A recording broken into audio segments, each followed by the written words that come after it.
Hello, welcome to this new episode of CIO Leadership Live. Today with Dr. Joseph George, Chief Technology Officer at Smart Salem. Hello, Joseph, how are you? Thank you so much. Hey, Anshia, great meeting you. And thank you so much. Thank you so much for inviting me for the session. No, it is my pleasure. And especially, I have a lot of questions for you. There are a lot of things that we want to know about you because you were awarded as one of the 50 winners in the third edition of CIO 50 Middle East Awards. Many congratulations. Thank you. Thanks, Anshia. Thank you. So I really want to discover more about our winners, more about yourself. And I think that my first question will be like, why did you decide to work in technology? Is it something that you always wanted? It's a very interesting question. To be very honest, during my school days, I was very much fascinated towards electronics, and my aim was to become an electronics engineer. Could be that time, computer engineering was not that popular, and maybe I didn't find many computer engineers around me. But later, I got attracted towards computers, and then ended up in software engineering or maybe computer engineering, and I'm so happy that I chose that stream. Well, you never know. Honestly, I made an interview with one of our winners recently, and he wanted to be a pilot, Wow. and now he's a I mean, CIO. and that's the beauty of engineering, right? I mean, you can just make. I mean, definitely you can't. A computer engineer cannot be a pilot, but of course, a pilot can be a computer engineer. The same way, a mechanical engineer, he can be a software programmer, but but the reverse might not be possible. Uh, yeah, I mean, I had this kind of passion towards electronics. I don't know, maybe devices are getting, that's something kind of attraction during those days. But when I started my passion towards computers, then there was nothing to look back. And finally, I'm so glad that, ended up in that stream. So I guess because of this decision, you never took any detour. You have been always focused on technology. But let us know a little bit about Yeah. your career, like where did you start it? My first job was again, was a software programmer. Let me just start with my first job. That would be very interesting. It was in early 2000, and like any other fresh technology graduate at that time in India, I also took the role of a software programmer. Oh, That too was in healthcare systems. We call it a HIS developer. I'm very fortunate that I started my career in healthcare, and even now, still I'm in you're, healthcare. So you're still yeah, in that healthcare. was my first job. That was my Yeah, first job, and coming to the journey, you know, I started the journey as a programmer, then moved to management role, and then to leadership role. Now, after a couple of the management roles, my first leadership role was with Rashtriya Center for Diabetes and Research with Ministry of Health and Prevention UAE. That was back in 2009 um, as a head of technology. So RCDR again was a PPP, public-private partnership of Ministry of Presidential Affairs and a Swedish healthcare firm called Global Health Partner. So that was my first leadership role after a couple of management roles. Then, I mean, can I continue the journey, or yes, I yes, mean, please what let is the us know. specific? I have so many Yeah. questions for you, but I want to have all the information. Sure. So then in 2015, I joined Sheikh Khalifa Medical City, Ajman, which was under Ministry of Presidential Affairs that time as a director of technology. And TMO, the medical office, that was the healthcare arm of MOPA. And you all know that now Sheikh Khalifa Medical City, MOPA, they are all coming under Pure Health. So when I joined, it was coming under Ministry of Presidential Affairs. It was a great time, and actually we could introduce so many changes and innovations, in healthcare at that time. And yeah, one of the first AI solutions in this region in healthcare was Wow. implemented in SKMC at that time. And So I mean, sorry. Yeah. Please go on. And if you look at these two roles, right, both these roles were mostly on government and the PPP or a public-private partnership side. And my first private healthcare journey started in 2020, just before the pandemic. Now, I joined Aster in 2020 as the GCC regional head of technology for Aster hospitals and clinics. So I was handling UAE, Oman, Qatar, Saudi, and Bahrain during this period. Yeah, that was actually, and now again, back to PPP. Joined Smart That's Salem. what I was gonna Uh, say. and again, back to PPP and Smart Salem. Smart Salem is again a PPP of Dubai Health. Yeah, that's the right name. The name is now changed to Dubai Health. Dubai Health and Visiomed. Visiomed is a French healthcare firm. And my role on Smart Salem is a Chief Technology Officer. And I joined in Q1 this year. And again, at Smart Salem, I'm focusing actually on, and again, the PPP has two phases, right? The public phase and the private phase. On a public perspective, with Smart Salem and with Dubai Health, I'm focusing on the Dubai region, specifically on medical fitness. And on the private side of Smart Salem, we are expanding in Saudi, and definitely I'm focusing more on Saudi region on the private phase of Smart Salem, and yeah, we are coming to other GCC countries as well. Wow.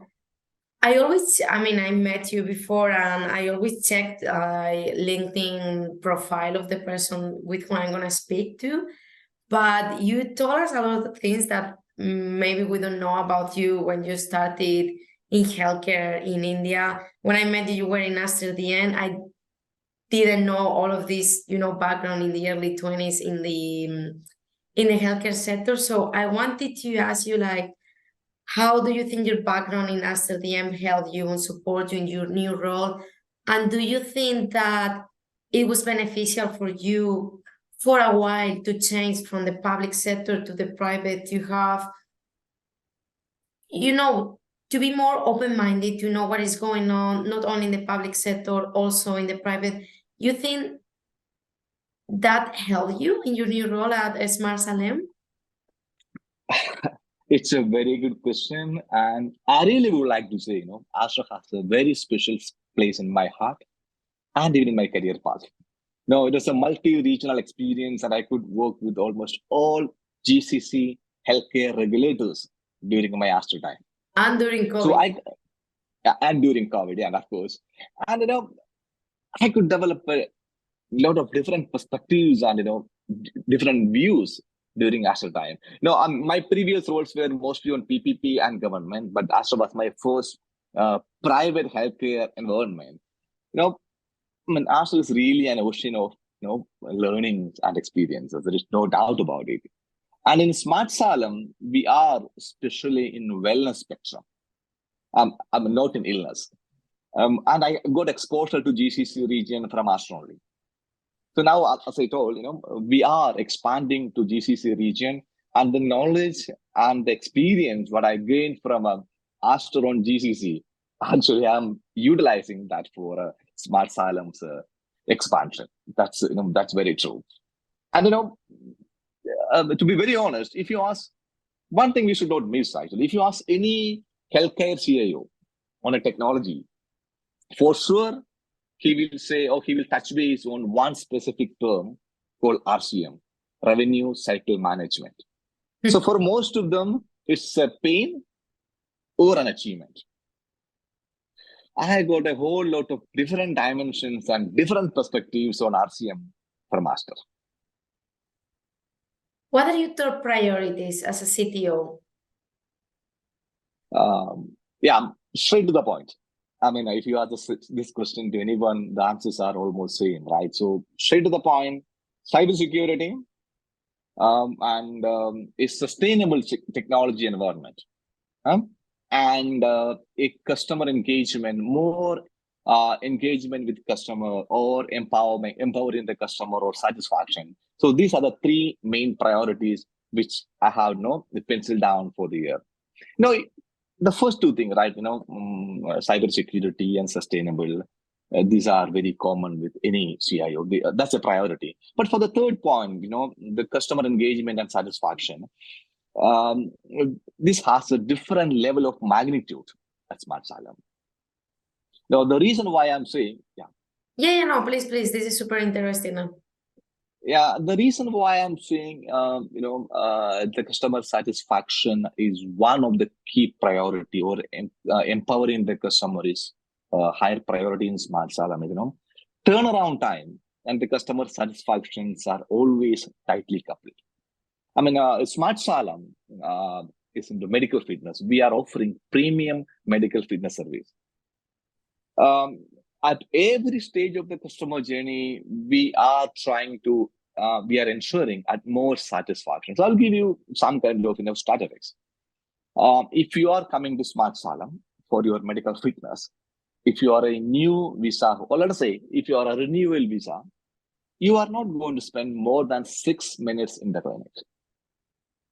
Everything is done within 6 minutes, and your results are ready the next 30 minutes. Well, I think that's what you mean. Yeah. So if you are a new entry to the country, and if you would like to do the medical fitness as a new visa, definitely some radiology services are involved. Then you might be taking like 11 to 12 minutes. So we are not dealing with minutes, we are dealing with seconds. So our idea is to reduce the time as much as possible. I think that you're bringing this, we need to talk about generative AI. We are on it. Maybe in a different conversation we can work on it. So we are actively into AI, generative AI, and even on healthcare AI. So there's a reason why we are able to deliver it in 30 minutes, right? And when I say reducing turnaround time, it's only 30 minutes. Then why you want to reduce? No, we are working on seconds. So what we are trying to do, all the repetitive tasks are identified, and we are trying to automate or even automated with RPAs, and we do have even service robots available. Whenever you get some time, just please visit Smart Salem. You will see all our robotics and our robotic friends there. Joseph, do you think that in the healthcare sector, every time I attend panels about healthcare and with CIOs, of course, everyone now is talking about generative AI. It looks like the hot topic. There are a lot of things that are not that easy. Like everything sounds beautiful, but I know like the potential is not 100% yet, because you have access to the data of your network. You don't have access to all of the data of the citizens in a country, within a country. I think that's something that in the national healthcare system, it is something that the countries want to achieve. Also cybersecurity, of course, we are talking about sensitive data. But the third barrier that in healthcare we have, we will say, are doctors, because we are seeing a lot of advancements. As you say, we are able to treat our patients so fast. How doctors are embracing all of these new technologies? Like, do you struggle? Sorry? Do you struggle with this?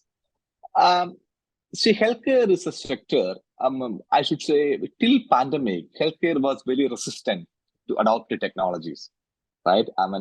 They were the last one known for adopting technology, healthcare. So after pandemic, we can see that, this exponential growth in healthcare sector in terms of technology adoption. See, if you ask me, generative AI and the different aspects of AI, are we directly utilizing that in healthcare? As of now, I am not. We are. AI is in the infant stage now, but there are some narrow AI solutions which are proven. Like for example, when in radiology, interpreting radiology images. So these kind of AI, mostly narrow AI, things are established, they are going to help the doctors and the clinicians to support the patient journey, right? So I normally don't use the term artificial intelligence. I always say collective intelligence. So AI has its own capabilities, right? It can do wonders. The same way, human can also do wonders. At least in the current stage, we are in AI, its infant stage. So what we are doing, we should combine both the capabilities of AI and the capabilities of human. When we combine it together, the collective intelligence, what you are getting, that's what I'm using right now. So utilizing generative AI straight into the healthcare systems, and how can we utilize it? I know a lot of researches are going on, a lot of use cases are going on. We need to just wait and watch. Definitely, as you always say, AI is going to replace those who are not who are not using AI. So I mean, remember in the AI assembly, I hope you are there in the AI assembly. The minister was saying, if you are not using AI, you're completely finished. No, absolutely. Like everyone has to be there, even for, media. It is True. happening as well. So, Exactly. Joseph, coming back to your role, what are the top questions a CTO should ask before saying yes to a new job? Wow, very good question. So let us put this in a very simple way, right? So when you are getting an organization, it's a two-way communication, right? The employer would be asking many questions to you. Why they're asking? To ensure that the incoming CIO would be performing well professionally and would align with the business and its culture, right? That's the way they are asking the question to the candidate.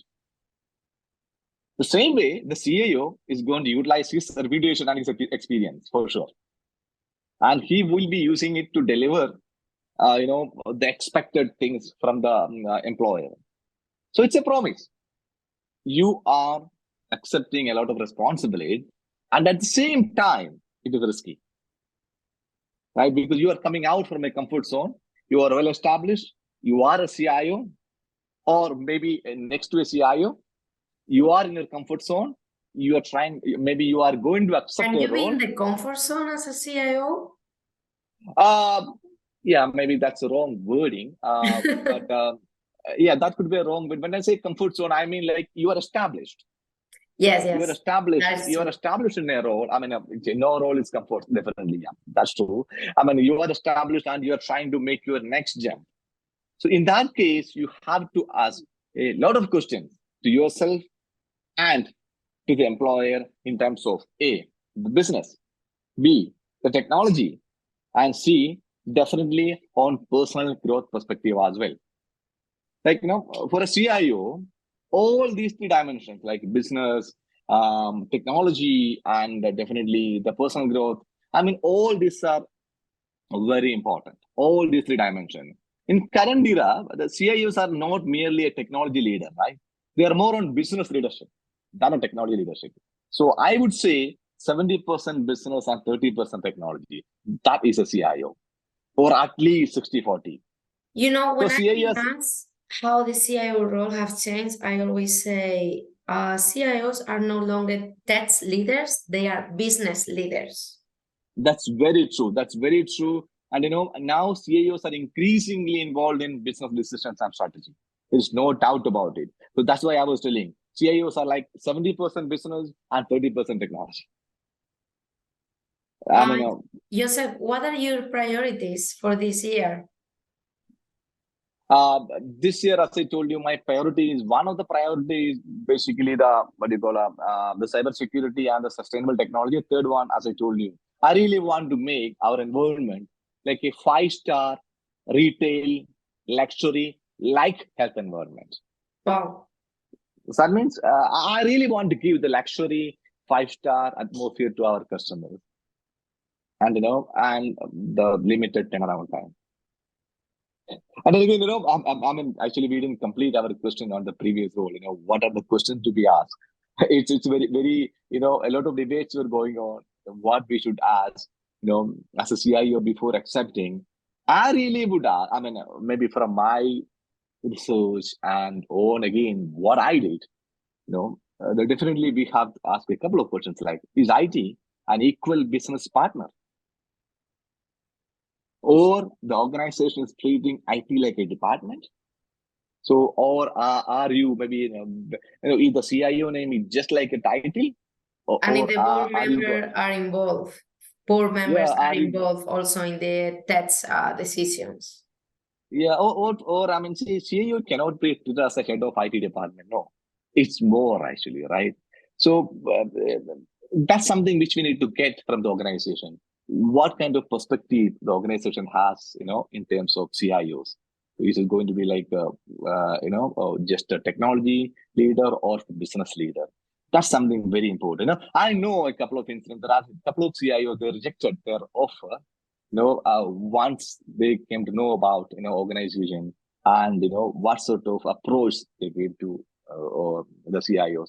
Definitely we should ask about the role itself, and the previous CIO. So why he left and what did they like the most in that CIO, right? I mean, those kind of questions when you ask, it's not about asking this guy. I mean, there is nothing wrong in that because you are going to take up a role. So you are established and you are going to come out from that role. You are going to lead an organization, not a department. I will never say department. You are going to lead an organization. IT is no more a supporting function. IT is no more an enabler. IT is a driving factor. You are going to drive an organization. So you should get all those kind of commitment. Most importantly, we should ask, hey guys, what sort of budget you guys have? Just by recruiting a CIO, nothing is going to change. CIO needs its correct tools and resources to operate, right? And also, you are being recruited as a CIO to make changes. So now the question is, how willing, the organization, what is your change management culture? What kind of authority will I have on driving my changes? And what kind of support I'm going to get from the other C-suite members? So I think these are the things which we definitely should ask. I don't say it maybe in the first meeting, no. In the forthcoming session, definitely we should get clarity on all these things. I think everyone that is watching us can notice, like, you have been an IT leader for a long time. You have been in the market for a long time.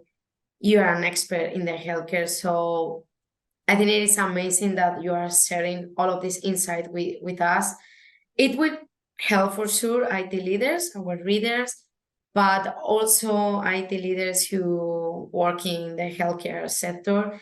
Dr. Joseph George, thank you so much for your time. It's been amazing, like all your expertise, all your knowledge. That's why you were one of the winners in the CIO 50 Middle East Awards. Thank you so much for your time. Thank you, Andrea. Thank you so much.